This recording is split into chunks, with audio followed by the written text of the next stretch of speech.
कक्षा 11वीं, विषय भौतिक शास्त्र, अध्याय 4 गति के नियम। आज इसमें 4 अंकों के प्रश्नों की बात करते हैं। तो चलिए इसका पहला प्रश्न समझते हैं। पहला प्रश्न है, 90 किलोमीटर प्रति घंटे से गतिशील 600 किलोग्राम के वाहन को ब्रेक लगाकर रोका जाता है। यदि वाहन को रुकने में लगा समय 20 सेकंड हो तो अवरोधक बल तथा ब्रेक लगाने के बाद वाहन द्वारा चली गई दूरी ज्ञात करिए। तो सबसे पहले प्रश्न को देख करके हम ये देखते हैं कि ये ज्ञात क्या है। तो यहाँ पर हमको ज्ञात क्या है, ये 90 किलोमीटर प्रति घंटे। तो ये जो इसका है ये प्रारंभिक वेग है। तो ये 90 किलोमीटर प्रति घंटे को यदि हम मीटर प्रति सेकंड में बदलेंगे तो ये 25 हो जाएगा। और इसके बदलने का तरीका ये है कि ये 90 हुआ, यहाँ पर हम किलोमीटर को मीटर में बदलेंगे तो ये 1000 हो जाएगा। और घंटे को मिनट में बदलेंगे तो 60 हो जाएगा। फिर मिनट को भी सेकंड में बदलेंगे तो ये हो जाएगा 60 सेकंड। इस तरह से इसको जब हम हल करेंगे तो इसको काटने के बाद जब आएगा तो ये आ जाएगा, जैसे ये 2 3 6 हो गया, ये हो गया 2 5 10। अब इसके बाद यहाँ से हम काट सकते हैं, ये 3 त्रिकाई 9 हो गया, 30 हो गया। फिर यहाँ 6 बचा था, ये 6 5 30 हो गया। तो इस तरह से यहाँ पर 25 मीटर प्रति सेकंड जो है इसका प्रारंभिक वेग आ जाएगा एसआई मात्रक में। इसका द्रव्यमान दिया है 600 किलोग्राम, तो 600 किलोग्राम लिख लिए। समय दिया है 20 सेकंड, तो यहाँ पर 20 सेकंड लिख लिए। अब गति का प्रथम समीकरण हम यहाँ लगाएंगे तो v = u + at होता है। तो जो v है अंतिम वेग है, अंतिम वेग में यहाँ पर रुक जाता है वाहन, इसलिए अंतिम वेग क्या हो गया, 0 हो गया। प्रारंभिक वेग का मान u दिया है, यहाँ से प्रारंभिक वेग का मान ये u निकालिए हैं तो ये रख दिए हैं। a की जगह यहाँ पर a ही रख दिए हैं, त्वरण हमको पता नहीं। t का मान 20 सेकंड दिया है तो 20 सेकंड कर लिए हैं। अब अगले स्टेप में क्या करना है, 25 का पक्षांतर करके और 20 का भाग कर देंगे। तो यहाँ पर इस तरह से हल करने पर a बराबर आ जाएगा -25/20। और इसको हम यदि 5 से काट दें तो 5 25 हो गया, 5 चौको 20 हो जाएगा। तो 5/4 मीटर प्रति सेकंड इसके त्वरण का मान हो जाएगा। अब चलिए त्वरण का मान निकालने के बाद यहाँ पर हम अवरोधक बल लगाते हैं, उसका मान निकालते हैं। तो F = m × a होता है। m का मान द्रव्यमान है, ये 600 किलोग्राम दिया है, 600 लिख लिए हैं। अब यहाँ जो त्वरण का मान है ये -5.4 है, 5/4 है, तो ये 5/4 लिख लिए। यदि इसको हम काट देंगे, ये 4 से इसको काटेंगे तो ये 150 हो जाएगा, 150 बार में कट जाएगा। और 15 × 75 -750 न्यूटन का मंदक बल लगेगा। माइनस लगा है, इसका मतलब मंदक बल है। इसके बाद हम इसके आगे का हल करते हैं। तो अब गति का तृतीय समीकरण देखते हैं, क्योंकि हमको दूरी भी निकालना है कि कितनी दूरी पर बाद वो रुकेगी। तो ये होता है v² - u² बराबर 2as। तो v² का मान, v का मान 0 है तो उसका स्क्वायर 0 ही हो जाएगा। अब यहाँ u का मान हम 25 निकाल चुके हैं, तो u का मान 25 का स्क्वायर कर दिए, 2 लिख दिए। a का मान ये जो निकला था -5/4 ये लिख दिए, s की जगह s लिख दिए। अब यहाँ पर इसको जब हम हल करेंगे तो बाकी का पक्षांतर कर देते हैं। तो देखिए कैसे कैसे हल किए हैं। ये माइनस और ये माइनस तो कट जाएगा, 25 का वर्ग कितना हो जाएगा, 625। हम यहाँ से 2 से 2 इसको काट देंगे तो ये 2 आ जाएगा। इस 2 को इधर भेज दिए तो 625/2 और बटे में कितना आ जाएगा, 5। इधर बचेगा यस, यस का मतलब विस्थापन है या दूरी है। अब इसको हम यदि काटेंगे तो यहाँ 125 आएगा। यदि 5 से भाग करेंगे इसका तो 125 आ जाएगा। 125 का 2 में गुणा करेंगे तो 250 मीटर आ जाएगा। इस तरह से इसको हल करना है। चलिए अब हम अगला क्वेश्चन देखते हैं, दूसरा नंबर का क्वेश्चन। तो दूसरा नंबर का क्वेश्चन क्या है समझिए। 60 किलोग्राम द्रव्यमान का एक व्यक्ति लिफ्ट के फर्श पर खड़ा है। निम्न स्थितियों में व्यक्ति का आभासी भार ज्ञात कीजिए। g का मान 10 मीटर प्रति सेकंड स्क्वायर है। तो चलिए पहली कंडीशन लिखते हैं। लिफ्ट 10 मीटर प्रति सेकंड के एक समान वेग से ऊपर की ओर गतिशील है, ऊपर जा रही है। तो इसका कंडीशन देख लेते हैं। पहले वाले में क्या है, तो एक समान वेग से ऊपर जा रही है, इसका मतलब वहाँ पर त्वरण का मान 0 हो जाएगा। तो ये निकालते हैं r - mg बराबर ma। तो r - mg क्यों हो गया कि क्योंकि किसी वस्तु का जो भार होता है वो कहाँ की ओर लगता है, ये नीचे की ओर लगता है। और जो इसका रिएक्शन फोर्स होता है वो कहाँ की ओर लगता है, ऊपर की ओर लग रहा है। तो ये ऊपर जा रही है, तो mg का दिशा नीचे है और ले जा रहा है ऊपर, इसलिए हो जाएगा r - mg। और इसमें लगने वाला जो बल है ma है। अब यहाँ पर एक समान वेग से गतिशील है, तो एक समान वेग से गतिशील है, इसका मतलब त्वरण का मान कितना हो गया, 0। तो यदि हम यहाँ पर a की जगह 0 रख दें तो ये हो जाएगा आर माइनस एम जी बराबर 0, फिर एम जी का हम पक्षांतर कर देंगे। चलिए फिर से देख लेते हैं, ये हमारे पास है आर माइनस एम जी और बराबर क्या हो गया एम ए। तो यहाँ जो ए का मान है वो 0 है, तो ये सारा कुछ क्या हो जाएगा 0 हो जाएगा। तो आर बराबर क्या हो जाएगा एम जी। तो इसका व्यक्ति का आभासी भार निकालना है, तो आर बराबर एम जी हुआ, एम का मान 60 है, जी का मान 10 है, तो ये 600 न्यूटन आ गया। इस तरह से हल करना है। अब बी नंबर की कंडीशन देखते हैं, लिफ्ट 10 मीटर प्रति सेकंड के वेग से नीचे की ओर गतिशील है। तो चलिए जब नीचे की ओर गतिशील होती है तो क्या हो जाता है, तो यहाँ पर हम देख लेते हैं। यहाँ पर क्या हो जाएगा, यहाँ mg है, ये नीचे भार लग रहा है, और ये जो ऊपर है ये इसका क्या है रिएक्शन फोर्स है। तो यहाँ पर r प्लस एम जी कर देंगे, क्योंकि ये कहाँ की ओर जा रहा है, नीचे की ओर ही जा रहा है, तो प्लस लगा दिए हैं। और इंटू ये इसमें जो बल लगने वाला है वो ma हो गया, लेकिन ये एक समान वेग से इसलिए त्वरण का मान 0 हो गया। अब हम इसमें पक्षांतर करेंगे प्लस mg का, तो r माइनस एम जी हो गया, तो -60 गुणे 10 बराबर कितना हो जाएगा -600 न्यूटन उस पर बल लगेगा। इसके बाद हम इसका सी नंबर का देख लेते हैं। लिफ्ट 10 मीटर प्रति सेकंड के एक समान त्वरण से ऊपर की ओर गतिशील है। अब ये त्वरण से जा रही है, इस बार हम ये वेग से नहीं, कहाँ जा रही, त्वरण से, एक समान त्वरण से। तो चलिए यहाँ पर देख लेते हैं। यहाँ पर सी कंडीशन में ऊपर जाएगा तो ये सूत्र लगेगा आर माइनस एम जी बराबर एम ए। ये जो ऊपर, यहाँ हम ऊपर जाने का सूत्र यही है, ये वाला, यही सूत्र को हम दोबारा लिख लिए, लेकिन इस बार ए का मान कितना दिया है 10 मीटर प्रति सेकंड।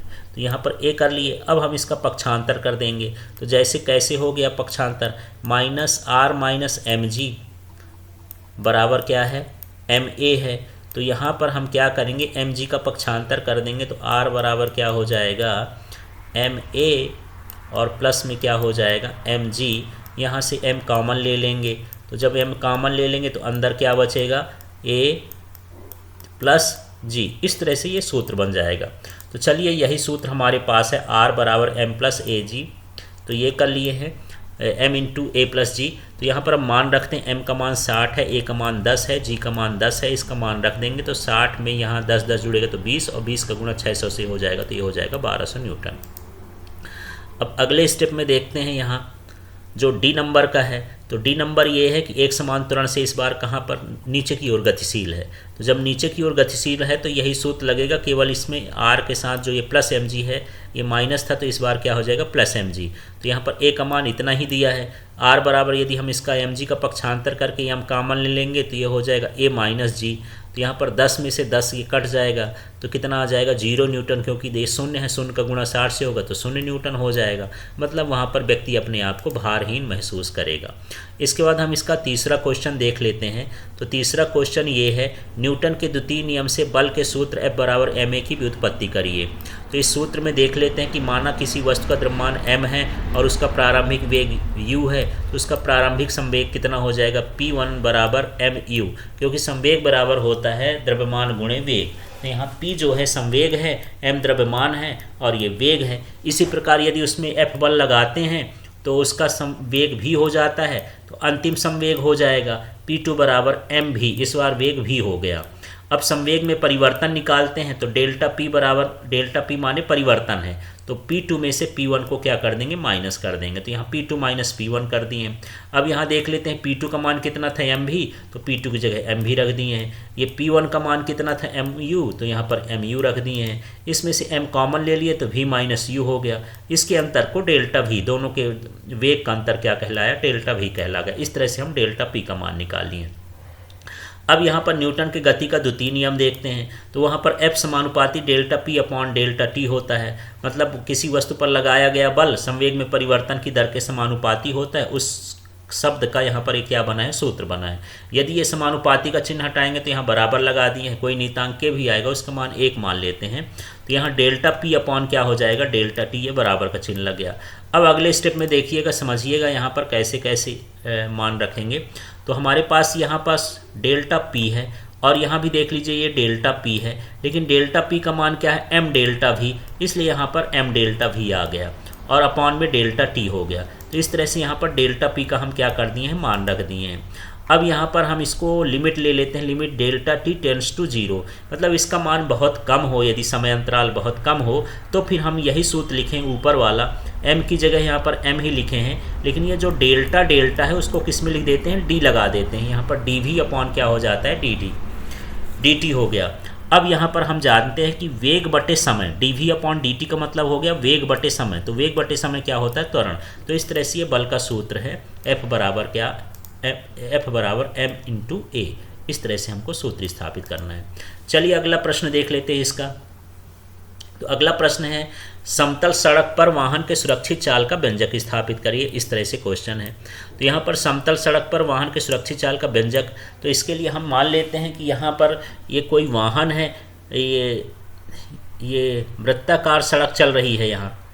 यहाँ पर हमको वृत्ताकार मुड़ना है, लेकिन सड़क कैसी है, समतल है, बराबर है, और ये हम वृत्तीय मोड़ पर मुड़ रहे हैं। इसकी त्रिज्या कितनी हो गई, r। और वृत्ताकार मार्ग में चलने के लिए यहाँ पर अभिकेंद्र बल जरूरी है, तो ये अभिकेंद्र बल भी लग रहा है, और अभिकेंद्र बल ही घर्षण बल प्रदान करता है। तो चलिए यहाँ पर ये चित्र बना हुआ है, इस चित्र के हिसाब से अब हम चलते हैं। तो माना वाहन का द्रव्यमान कितना हो गया, m, जो वृत्तीय मोड़ की पर मुड़ रहा है। तो देख लीजिए, जो वृत्तीय मोड़ पर मुड़ रहा है, जिसकी त्रिज्या r है, इसका एक समान वेग क्या है, v है।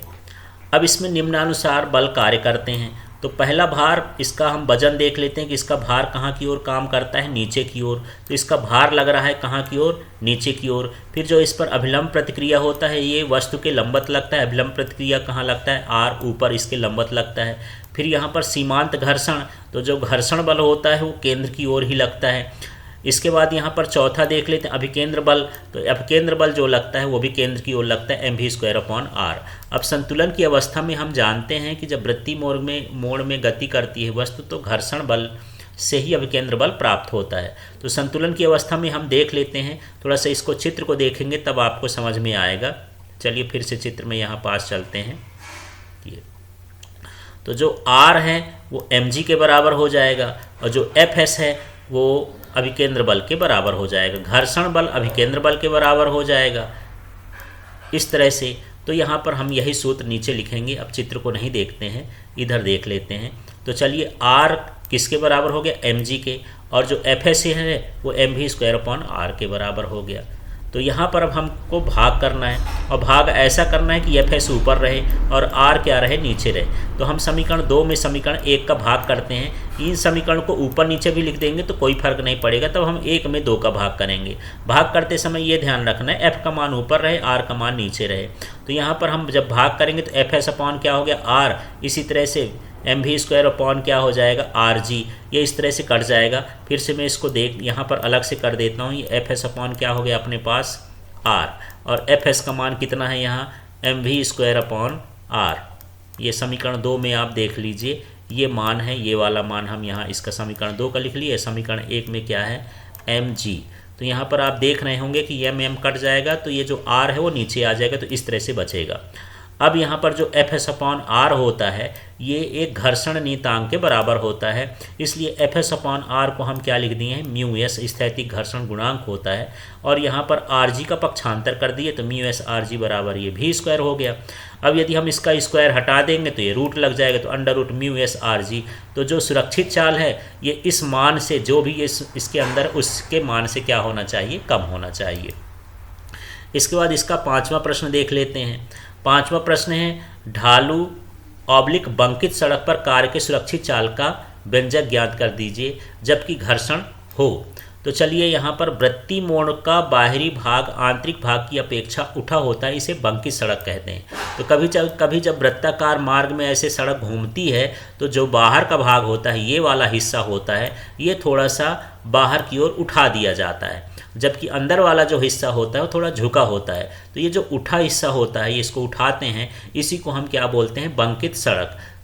तो इस तरह से बंकित सड़क की परिभाषा है कि जब वृत्ताकार मार्ग होता है तो इसका जो बाहरी हिस्सा होता है वो थोड़ा उठा हुआ होता है, उसे ही बंकित सड़क कहते हैं। अब ये क्यों किया जाता है, तो चलिए इसके एग्जाम्पल में हम समझेंगे, यहाँ पर डेरिवेशन करेंगे तब समझेंगे। तो मान लीजिए हमारे पास ये कोई कार है, इस तरह की कार नहीं बनती तो एक यहाँ पर एक पॉइंट भी रख दीजिएगा।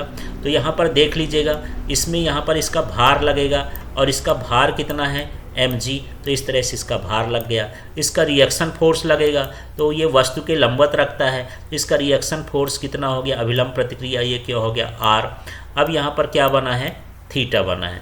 तो हम जानते हैं कि r के हम दो घटक कर सकते हैं, तो एक ये ऊपर की ओर जाएगा तो ये हो जाएगा r cos थीटा, और एक इधर की ओर जाएगा इस दिशा में तो ये हो जाएगा r sin थीटा। तो इस तरह r के दो घटक हो जाएंगे। इस तरह जो ये घर्षण बल इधर की ओर लग रहा है, ये घर्षण बल यहाँ की ओर लग रहा है, इस घर्षण बल के भी दो घटक होंगे, एक होगा r cos थीटा, ये f है तो f cos थीटा, और एक होगा f sin थीटा। तो देख लीजिए f cos थीटा इधर की ओर हो गया, ये क्योंकि इधर थीटा लगा है, और इधर क्या हो गया, f sin थीटा हो गया। इस तरह से चित्र बनता है।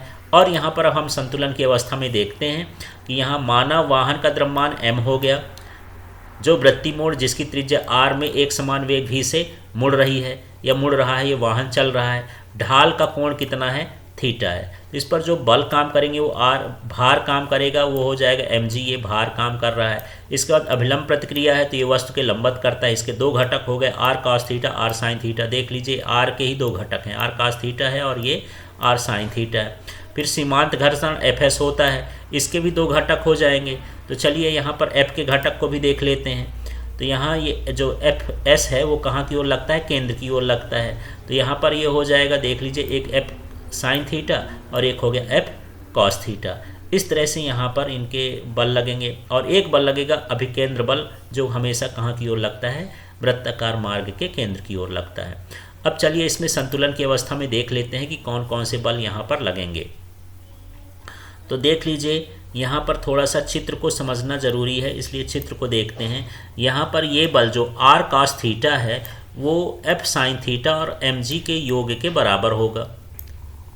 r cos theta, f sin theta और mg के योग के बराबर होगा। देखिए ऊपर लग रहा है, ये दोनों मिलके कहाँ लग रहा है, नीचे। तो चलिए इसका व्यंजक भी देख लेते हैं। तो हमारे पास r cos थीटा जो है वो f sin थीटा और mg के योग के बराबर है, अभी चित्र में देखें। अब इसी में से हम क्या कर दिए, f sin थीटा का पक्षांतर कर दिए, तो ये f sin थीटा बराबर क्या हो गया, mg। यहाँ पक्षांतर करने पर माइनस लग गया। अब दूसरी स्थिति देखते हैं। दूसरी स्थिति का मतलब ये है कि ये दूसरा क्या बनेगा, ये मेरे पास r sin थीटा है और ये f cos थीटा है, ये एक ही दिशा में है, तो ये दोनों मिलकर के ही अभिकेंद्र बल प्रदान करते हैं, mv²/r देते हैं। तो चलिए यहीं पर इसको हम फिर से समझ लेते हैं कि हमारे पास जो है ये था r sin theta, f cos theta, एक ही दिशा में थे, और ये क्या देते हैं, अभिकेंद्र बल देते हैं। अब हम क्या करेंगे, समीकरण 1, ये 2 में समीकरण 1 का हमको क्या करना है, भाग करना है। तो चलिए देखते हैं। समीकरण 1 और 2 का मतलब ये है कि इसके हम सीधे सीधे ऐसे इसके बटे में हमको 1 नंबर का लिखना है। तो इसका बटा देख लेते हैं, पहले इसको लिख लेते हैं, 2 नंबर वाला r sin थीटा, ये देख लिए r sin थीटा, फिर प्लस लगा है तो ये प्लस हो गया, फिर f cos थीटा है तो यहाँ f cos थीटा हो गया। इस तरह से हम इसको लिखे। फिर इसके बाद यहाँ हमको पहला वाला लिखना है, तो पहला वाला क्या है, r cos थीटा, और ये हो जाएगा माइनस f sin थीटा, तो ये माइनस f sin थीटा लिख दिए।